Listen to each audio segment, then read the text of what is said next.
Good morning, friends.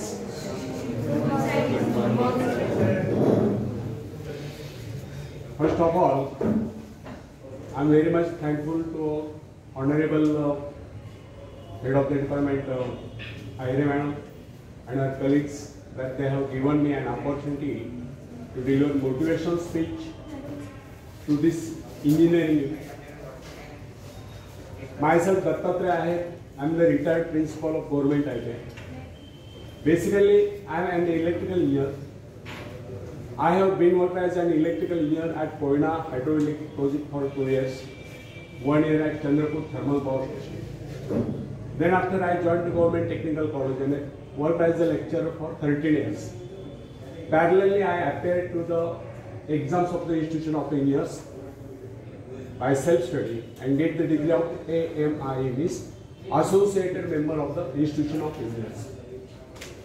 And on that basis, I faced to MPSC and get selected as the principal and worked as the principal to various government ITIs for 22 years.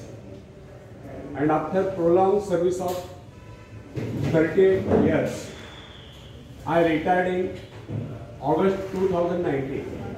And since last 6 years after retirement, I am delivering motivational speeches to Indian youth. And this is my hobby, to deliver motivational speeches to the Indian youth. So today I am speaking on self-reliance, means आत्मनिर्भरता. आत्मनिर्भरता का meaning आपको मालूम है? आत्मनिर्भर बनना means क्या? शायद आपने लॉकडाउन पीरियड में आदरणीय प्रधानमंत्री नरेंद्र जी मोदी सर, इन्होंने आत्मनिर्भर भारत इस विषय पर स्पीच दिया था, शायद आपने सुना होगा. एक बात बताओ, आत्मनिर्भर बनना मीन्स क्या? सेल्फ डिपेंडेंट बनना, इस पे उस पे निर्भर न रहकर स्वयं निर्भर बनना, इसे ही आत्मनिर्भरता कहते हैं. और इसी विषय पर मैं बोलने वाला हूं. तो फ्रेंड्स, आत्मनिर्भर बनने की क्षमता वास्तव में हर व्यक्ति में होती है, पर बहुत कम लोग ऐसे होते हैं जिन्हें अपने ऊपर विश्वास हो. दूसरों का सहारा ढूंढना तो उनकी आदत से बन जाती है.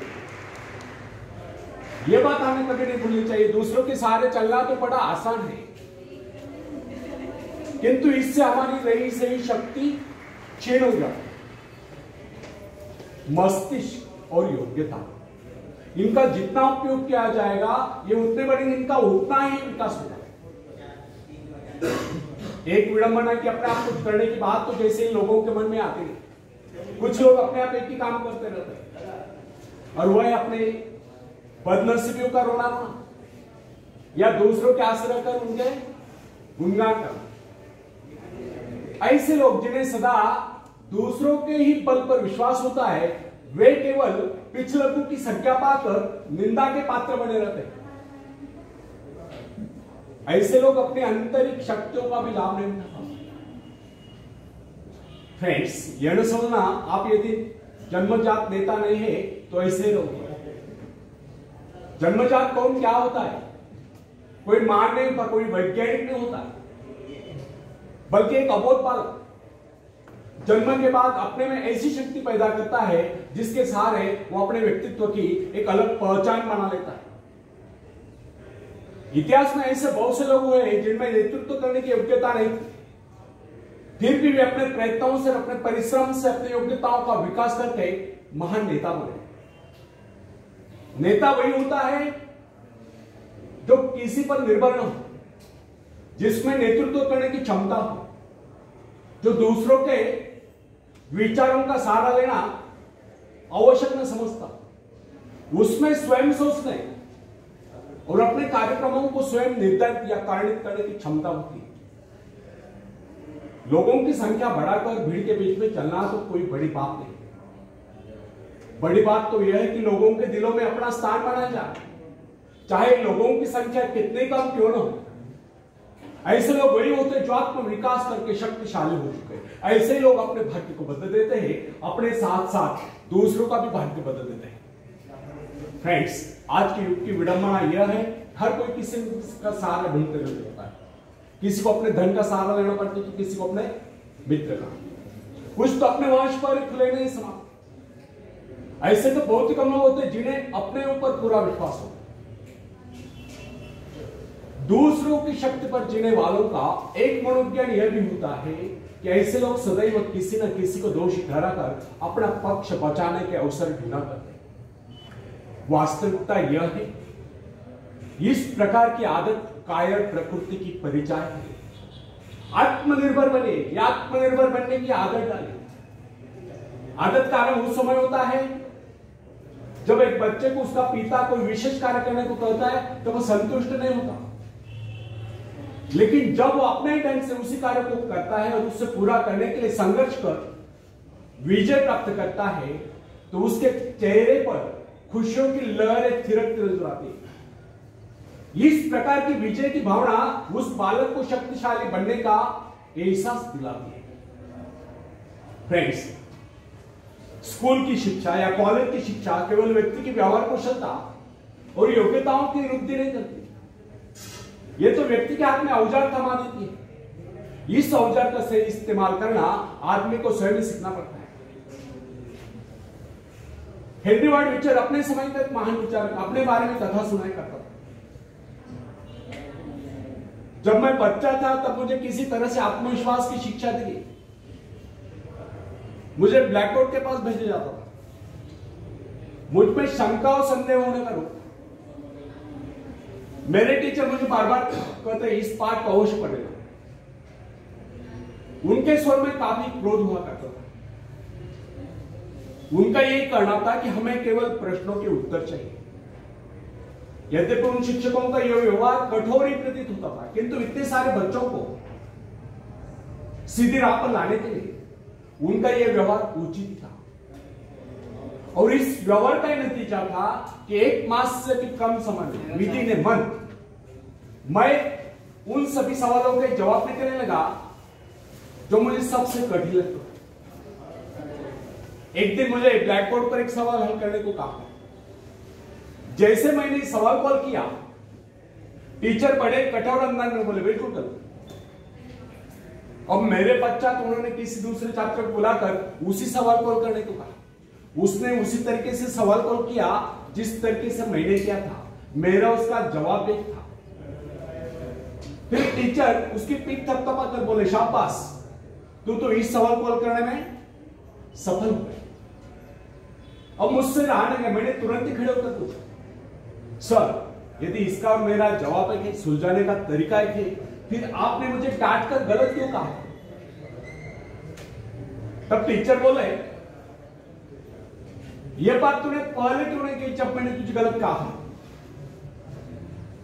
फ्रेंड्स, केवल पाठ को याद करने से कोई मतलब नहीं। हमारे भीतर यह दृढ़ विश्वास होना चाहिए कि जो कुछ हमने याद किया उसे कोई काट नहीं सकता। इसे ही आत्मविश्वास कहते हैं। और जिनमें ही आत्मविश्वास होता है वही तर्क दे सकता है, वही बस है कि चर्चा कर सकता है। लेकिन जिसे स्वयं अपने ऊपर ही विश्वास न हो वो क्या कर सकता है? उसके तो अच्छे कार्यों को भी अगर हमने गलत कहा तो उसे यही समझ लेना होगा, हो सकता है वो गलत हो। फ्रेंड्स, मनुष्य को भ्रम होता है कि अकेले काम करने से अच्छा किसी दूसरों की सहायता लेकर काम करना होता है। लेकिन अपने ऊपर विश्वास करके पूरी लगन से अगर कार्य को किया जाए तो उसमें सफल होने की आशा 2 गुनी हो जाती है। हर महत्वाकांक्षा का अर्थ होता है अपनी शक्तियों का परीक्षण करना, लेकिन दूसरों की नकल करना है। दूसरों पर निर्भर रहने से व्यक्ति में दुर्बलता ही तो आती है। शक्ति तो हमारे स्वयं के मेहनत करने से आती है। अखाड़े के पास बैठकर हम अपने शरीर को शक्तिशाली नहीं बना सकते, या दूरदर्शन पर एक्सरसाइज प्रोग्राम देखकर हम अपने शरीर को तंदुरुस्त नहीं बना सकते। इसके लिए हमें स्वयं ही व्यायाम करना होगा, स्वयं एक्सरसाइज करनी होगी। फ्रेंड्स, यदि आप जीवन में सफलता चाहते हैं तो इसके लिए आपको स्वयं ही प्रयास करना होगा, स्वयं उस रास्ते पर चलना होगा जो आपको उन्नति को ले जाता है। वो रास्ता है आत्मविश्वास का।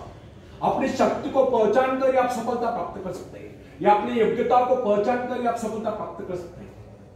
मगर यदि आप ये सोचते होगे कि संसार में कोई दूसरा व्यक्ति काम करे और सफलता हमें प्राप्त हो, तो ऐसे कैसे हो सकता है?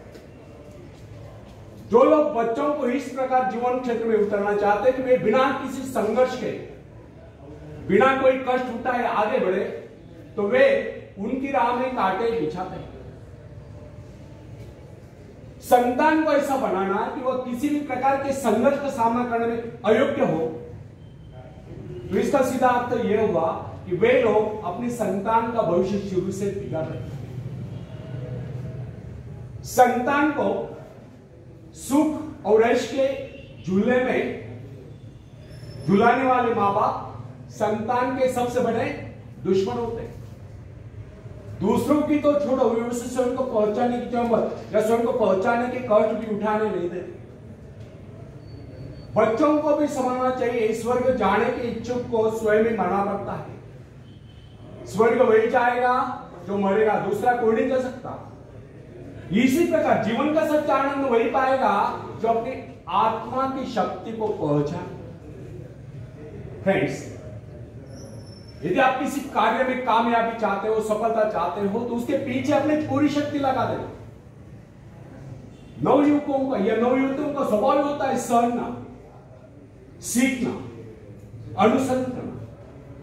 लेकिन अगर उनके अभिभावकों द्वारा या माँ बाप के द्वारा बचपन से सारे इशारा देकर उन्हें जीवन संघर्ष के लिए हतोत्साहित किया गया हो, निराश किया गया हो, तो इसका परिणाम ये निकलता है कि वे अकेले चलना भूल जाते। उनकी हालत पैसा के ऊपर चलने वाली हो जाती है, फिर तमाम उम्र में बिना किसी सहारे के चले नहीं पाते। इसलिए फ्रेंड्स, यदि जीवन में कुछ करना चाहते हो, कुछ बनना चाहते हो, तो अपनी सहायता स्वयं करें।